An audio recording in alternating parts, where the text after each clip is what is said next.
My wife and I were happily married for 8 years. We both gained weight over time, finding comfort in our relationship and routine. Recently, Amanda decided to get fit, losing 50 pounds in 6 months. I supported her journey, happy she felt better about herself. What I did not expect was her transformation changing more than her appearance. Last week, she looked at me coldly and said she wanted a divorce because she deserves better now that she is attractive again. Before I tell you what happened next, let me know where you are watching from. Hit subscribe if you have ever felt blindsided by someone you trusted. Trust me, you will want to see how this ends. I met Amanda at my friend's barbecue 10 years ago. I was 35, working as a software engineer at a promising tech startup in Seattle. The moment I saw her laughing with friends near the grill, something just clicked. She had this contagious laugh and warm brown eyes that made everyone around her feel special. We bonded over our love for hiking the Pacific Northwest trails and experimenting with new recipes. Growing up in a middle-class family in Portland, I had worked hard to build my career. My parents taught me the value of persistence and dedication, values that shaped my approach to both work and relationships. Amanda appreciated this about me, often saying my reliability was what attracted her most. Our relationship moved quickly. Within 6 months, we were living together in my downtown apartment, and after 2 years, we had a small, intimate wedding ceremony. Instead of spending a fortune on one day, we focused on saving for our future home. Amanda, an elementary school teacher with a passion for helping struggling readers, shared my practical outlook on finances. The early years of our marriage were genuinely happy. We purchased a cozy 3-bedroom home in the suburbs, spent weekends exploring nearby state parks, and talked excitedly about our future together. We discussed having children eventually, though both agreed to establish our careers first. As the years passed, comfort and routine settled in. Both of us gained weight gradually. I added about 30 pounds to my 6-foot frame, while Amanda gained around 40 on her petite 5'4" body. It happened so slowly that neither of us really noticed or mentioned it. We were comfortable with each other, and that seemed to be what mattered. My career was advancing with a promotion to senior developer that came with more responsibility and longer hours. The startup was growing rapidly, bringing exciting opportunities, but also considerable stress. Meanwhile, Amanda's school implemented new teaching standards that required extensive additional training and preparation time. Both exhausted most evenings, our weekend hikes became movie nights on the couch with takeout food. Our physical intimacy decreased gradually. Not dramatically or with any identified problem, just the natural shift from the passionate beginnings to the comfortable familiarity of a long-term relationship. At least that is what I thought it was. The first warning signs were subtle. Amanda started making comments when we would see fit couples jogging in our neighborhood. "Remember when we used to be active like that?" she would say with a sigh. I usually responded with a non-committal. We should start again sometime, but rarely followed through due to work exhaustion. Her social media usage increased significantly, particularly Instagram. Her feed became filled with fitness influencers and transformation stories. She would show me photos of women who had lost significant weight, saying things like, "If she can do it with 3 kids, what is my excuse?" I encouraged her interest, but did not think much of it, assuming it was just casual scrolling. In retrospect, I was too consumed with climbing the corporate ladder to notice these early signs of discontent. I thought providing financial stability was my primary contribution to our partnership. I was wrong. The real change began when Amanda announced she was joining an exclusive fitness center across town. At $200 per month plus additional fees for personal training, it seemed excessive given our budget, but I supported her decision. She seemed so excited about taking control of her health, and I wanted her to be happy. "This is an investment in myself, Carter," she explained as she signed the contract. "I have let myself go for too long. It is time to become the best version of me." Within 6 months, Amanda's transformation was remarkable. She lost nearly 50 pounds, toned her entire body, and completely revamped her wardrobe. Shopping trips became frequent, as she needed smaller sizes, putting strain on our credit card, despite my increasing discomfort with the spending. Her hair, previously always in a practical ponytail, was now professionally styled in an expensive highlighted bob. She started wearing makeup daily, even on weekends. I tried joining her fitness journey, accompanying her to the gym a few times, and adjusting my diet when she started meal prepping. But between my demanding job and lack of immediate results, my motivation wavered. Amanda showed initial encouragement, but quickly became frustrated with my inconsistency. "You need to want this for yourself, Carter. I cannot do the work for you," she would say after I missed workouts. The disappointment in her voice was palpable. New friends entered Amanda's life, all people she met at the gym who shared her newfound lifestyle. Suddenly, our weekends included brunches with her gym buddies, most of whom were either single or recently divorced. They would discuss protein shakes, workout routines, and diet plans, while I sat silently unable to contribute meaningfully to the conversation. Her personal trainer Jackson became a frequent topic at dinner. Jackson suggested this workout. Jackson recommended this supplement. Jackson thought her progress was exceptional. He was younger than us, 28 to our mid-30s, with the physique of someone who had dedicated his life to fitness. I felt a twinge of insecurity each time his name came up, but I pushed it aside. This was her job, after all. As Amanda's physical appearance changed, so did her attitude toward me. Comments about my food choices became more frequent and pointed. "Do you really need that second helping?" or "that has so many empty calories," became regular dinner conversation. When I would reach for her affectionately, she would sometimes tense or pull away slightly, claiming she was sore from her workout. My attempts to reconnect through planned date nights were increasingly rejected. "I have an early training session tomorrow," or "I promised to meet Stephanie for a morning run," became common excuses. Our emotional and physical intimacy continued to decline despite my efforts to bridge the growing gap. One evening while doing laundry, I found a receipt in her pocket for a restaurant across town, an intimate wine bar. I had suggested several times, but she had always declined to visit with me. When asked about it, she casually mentioned having lunch with people from the gym, but changed the subject quickly. More receipts followed, more explanations that never quite added up. Insecurity crept in as I watched my wife becoming someone I barely recognized, not just physically, but in her values and interests. The woman who once loved our lazy Sunday mornings reading the newspaper together now could not sit still, constantly checking her fitness tracker or texting her new friends.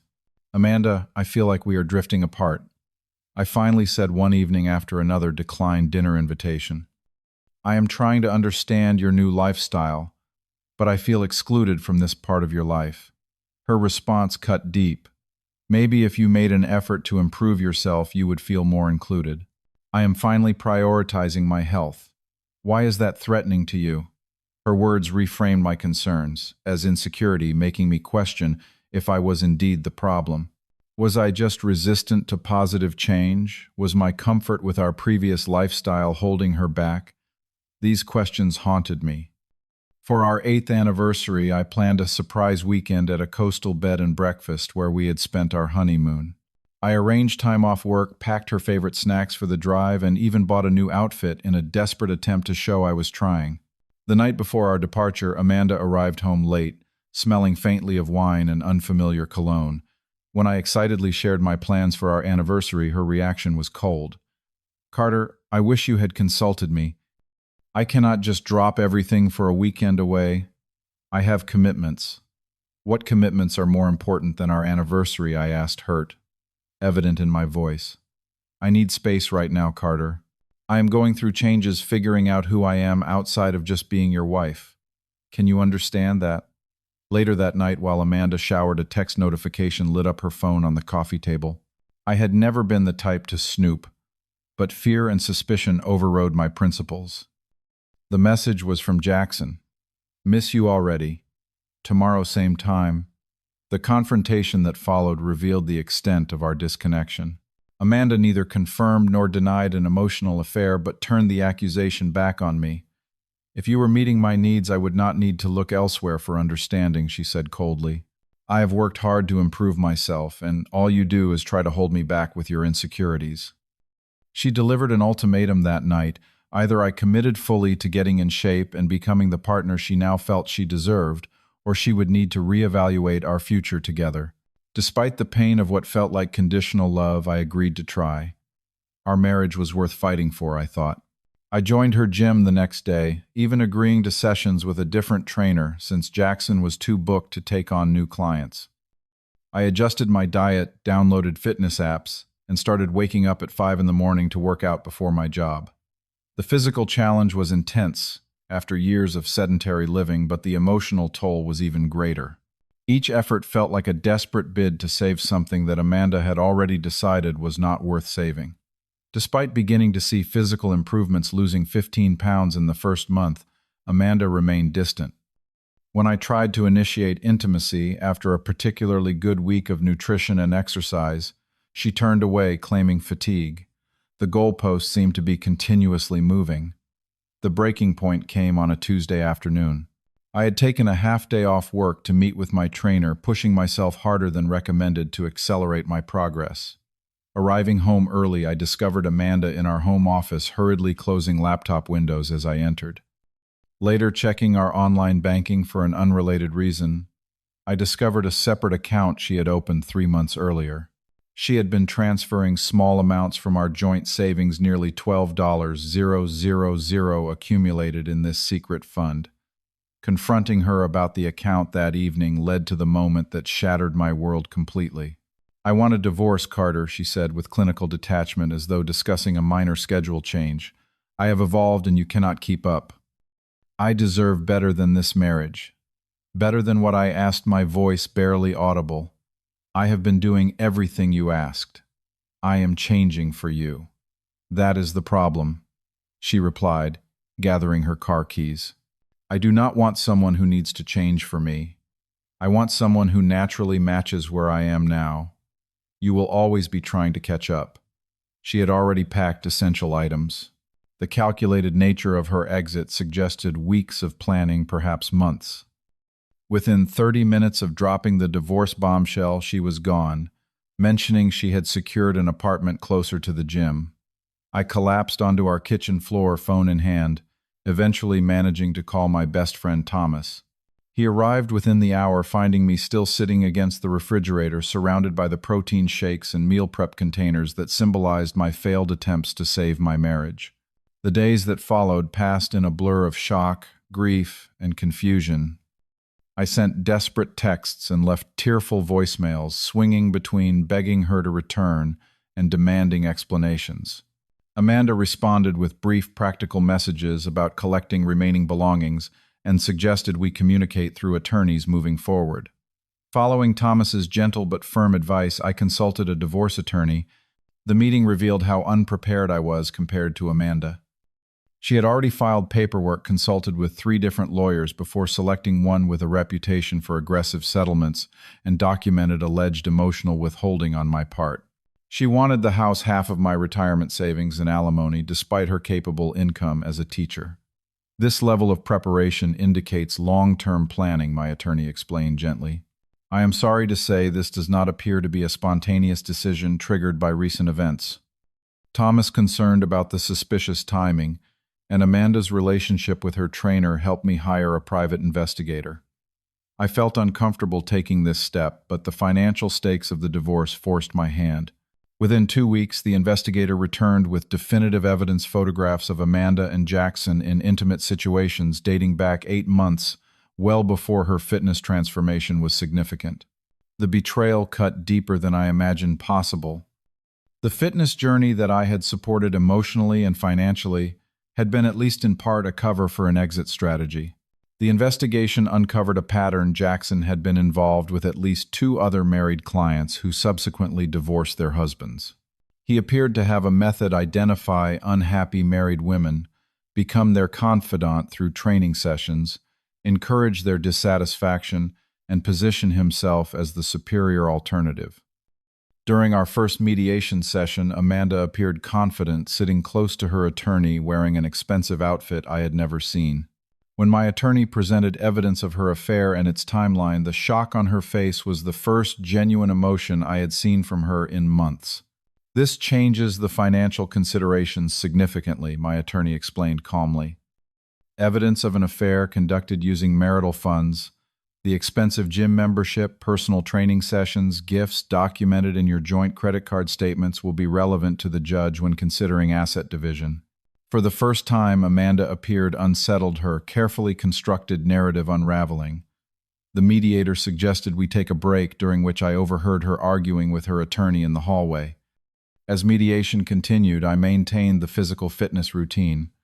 I had started no longer for Amanda, but for myself. The structure and endorphins helped manage the stress of divorce proceedings.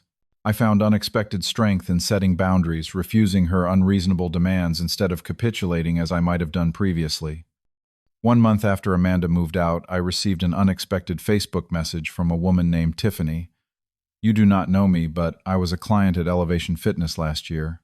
I saw your name mentioned in conversation and figured out you are Amanda's husband. You should know that Jackson has a pattern. He did the same thing to me and my ex-husband. Once he gets what he wants, he moves on to the next married client. I thought you deserved a warning." 2 similar messages followed from other women, creating a disturbing pattern that confirmed my investigators' findings. Jackson was a predator with a system, and Amanda had fallen into it, believing herself special and different. Meanwhile, Amanda and Jackson's public relationship progressed quickly. Social media showed them at fitness competitions, exclusive restaurants, and even a weekend trip to wine country. The speed suggested she had entirely moved on. Yet subtle cracks appeared, mutual friends reported. Amanda seemed to be trying too hard to prove her happiness, posting constantly about their perfect relationship. 3 months into our separation, my attorney called with news. Jackson had been seen with another married client. When confronted by gym management about his pattern of dating clients, he had simply switched to a different facility, taking Amanda and his client list with him. The first sign of Amanda's regret came unexpectedly. After a contentious negotiation session where the judge ruled mostly in my favor regarding the house sale, she followed me to the parking garage. "Carter, can we talk without the lawyers?" she asked, her confident facade cracking slightly. "This has all gotten so adversarial." "What did you expect, Amanda? You had an affair, emptied our savings, and tried to take the home I largely paid for. How should I have responded?" She flinched at the directness. "I never meant for things to get this ugly." Jackson said, "Your type always gives up easily in divorces." "My type?" I asked. "You know nice guys who avoid confrontation." Her admission of their strategic discussions about our divorce felt like a fresh betrayal. As the court proceedings continued in my favor, Amanda's messages increased in frequency and changed in tone from angry accusations to tearful recriminations, and finally to expressions of regret. Jackson, it seemed, was not the prince she had imagined. He became controlling about her diet, criticized her loose skin from weight loss, and had started spending suspicious time with a newer client. One evening, 6 months after she left, Amanda appeared at my new apartment, unannounced, eyes red from crying. "He is doing it again," she said as I reluctantly let her in. "With someone new. Everything you said, everything those other women warned about, it was all true. I gave up everything for him, and he." She collapsed onto my couch, sobbing. I felt a complex mix of vindication and pity. The woman crying in my living room was both the person who had shattered my trust and the woman I had once promised to love through better or worse. I offered her water and listened, maintaining emotional distance, despite her obvious desire for comfort. "Carter, I made a terrible mistake," she finally said. "We had 8 years together. Is there any way we could try again? I miss our life, our home." Looking at her, I realized something profound. I did not want that life back. The pain of her betrayal had forced me to rebuild from the foundation. I had discovered genuine strength, not the performative self-improvement she had demanded. I had developed real friendships, including with a woman named Natalie from my therapy group who appreciated me for qualities beyond the physical. "Amanda, I forgive you," I said, meaning it. "But we cannot go backward. You were right about one thing. I do deserve better. Not someone with a perfect body, but someone incapable of the calculation and betrayal you showed. Someone who understands that marriage is about standing together through changes, not abandoning ship when a seemingly better option comes along." The divorce was finalized 7 months after she first left. The settlement was equitable, far from the lopsided arrangement she had initially demanded. I kept most of my retirement funds, we split the proceeds from the house sale, and no alimony was awarded given her stable income and the documented infidelity. 6 months later, I received a text after posting a photo of Natalie and me hiking an activity I had rediscovered with genuine enjoyment. "You look happy," Amanda wrote. "And healthy? I am glad for you." I was happy, though not in the way either of us would have predicted. Losing someone who valued the superficial over our shared history and commitment was ultimately a gain, not a loss.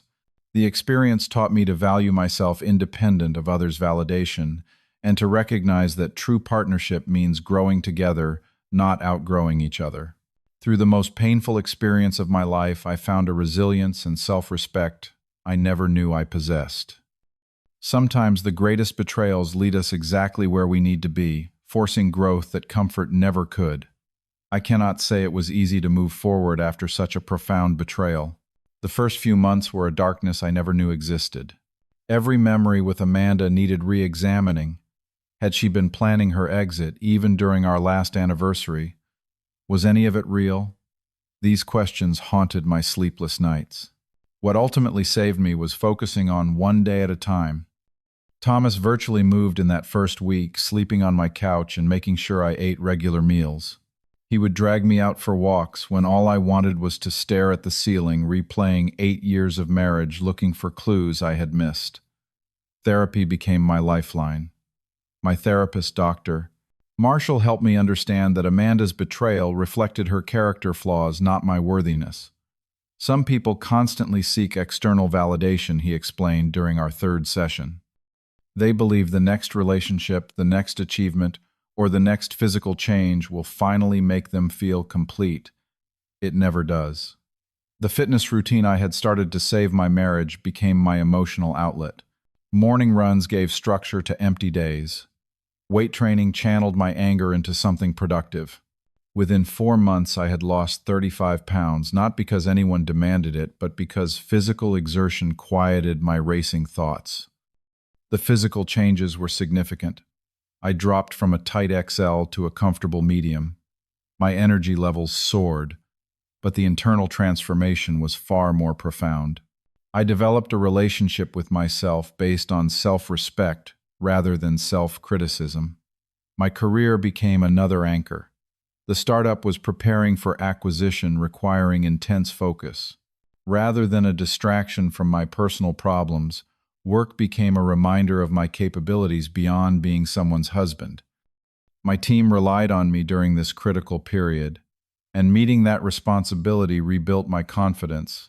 When the acquisition completed successfully, bringing substantial stock options, my financial future solidified. The promotion to development team lead acknowledged years of dedication. The timing could not have been better. Strength during divorce proceedings came partly from knowing I could rebuild financially regardless of the outcome. The house we had purchased together sold quickly in the hot market. Though bittersweet, watching movers pack up 8 years of shared possessions became unexpectedly cathartic. Each box represented a chapter, closing, making room for something new. My new apartment, though smaller, was entirely mine, decorated simply with no compromises necessary.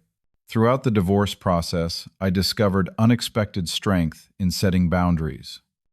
When Amanda's attorney made unreasonable demands, the old Carter would have yielded for peace. The new Carter, guided by my own attorney, recognized the difference between generosity and self-sabotage. My divorce attorney, Catherine, became an unexpected ally. "Your case is refreshing," she confided after a particularly successful hearing. "Most clients either want revenge or roll over completely. You are fair but firm. That impresses judges." The ruling, largely in my favor, reflected this approach. The judge, noting evidence of Amanda's affair conducted using marital funds, ensured the asset division remained equitable despite her initial demands. I did not want to punish Amanda. I simply refused to be punished for her choices. 4 months after our separation, I met Natalie at a support group for people navigating divorce. Unlike the intense chemistry with Amanda, our connection built slowly through genuine conversation. A pediatric nurse with a calm presence, Natalie's authenticity was immediately apparent. She laughed easily and listened intently. Qualities I had forgotten could exist together. I like how you talk about your ex-wife, she told me, after several group meetings. Hurt but not bitter. That takes real strength. When we eventually started dating, the relationship developed with refreshing honesty. We discussed our past relationships, openly sharing lessons learned rather than baggage carried. Physical attraction followed emotional connection, the opposite of what happened with Jackson and Amanda. I was having coffee with Natalie when Amanda's first call came through 6 months after she left. Seeing her name on my screen stirred complex emotions, but nothing like the desperation I would have felt months earlier. I let it go to voicemail, finishing my conversation, uninterrupted. The message revealed a different Amanda than the confident woman who had walked out. Her voice trembled as she explained that Jackson had been distant lately, and she was reconsidering some decisions. I returned the call the next day, keeping it brief and neutral. Over the following weeks, her messages became more frequent and urgent. Jackson, it seemed, was showing his true nature. He criticized her body, saying her weight loss had left loose skin he found unattractive. He controlled her food choices, claiming she was losing discipline. Most painfully for Amanda, he had begun spending extra time with newer clients, repeating the cycle that had once worked in her favor. When she appeared at my door, that rainy evening mascara streaking her cheeks, I felt an unexpected calm. The woman who had once held such power over my happiness now seemed smaller, somehow diminished by her own choices. Inside my apartment, her eyes darted around, noting the positive changes in both my living space and physical appearance. "You look really good, Carter," she said, her voice small. "Better than when we were together." "I am better than when we were together," I replied, not unkindly, not just physically. Her confession poured out between sobs, how Jackson had promised a perfect life, how the excitement had faded within months, how she had gradually realized the depth of what she had discarded. "I thought I wanted something different," she admitted, "but I just ended up with something worse." As she pleaded for another chance, I found myself able to offer forgiveness without rekindling romance. The Amanda before me was not a villain, just a flawed person who had made devastating choices. I could acknowledge that without inviting her back into my life. "We both deserve fresh starts," I told her gently. "Some damage cannot be undone, but that does not mean we cannot wish each other well." When the final divorce papers were signed, I felt neither triumph nor tragedy, just closure. I had survived something I once thought would destroy me. The experience had stripped away pretense and people-pleasing, leaving a more authentic version of myself. My relationship with Natalie continued to deepen, built on mutual respect rather than mutual dependence. When Amanda texted after seeing us on social media, her message seemed genuinely free of manipulation. "You look happy and healthy. I am glad for you." I was indeed happy, though not in the way I would have expected. The path I had feared walking alone had led me to genuine connection with myself first, then with others who valued substance over surface. Looking back now, I can see that losing Amanda ultimately freed me. Not because she was terrible, our marriage had real joy and value, but because her leaving forced me to discover my own worth, independent of her validation. The man I am today was forged through that pain, stronger at the broken places. Have you ever experienced a betrayal that eventually led to something better in your life? Share your story in the comments below. Sometimes our greatest growth comes from our deepest wounds. If this story resonated with you, please hit that like button and subscribe for more real-life experiences. Share this video with someone who might be struggling through their own difficult chapter. Sometimes knowing others have survived can make all the difference. Thank you for listening to my journey. And remember, your worth is never determined by someone else's inability to see it.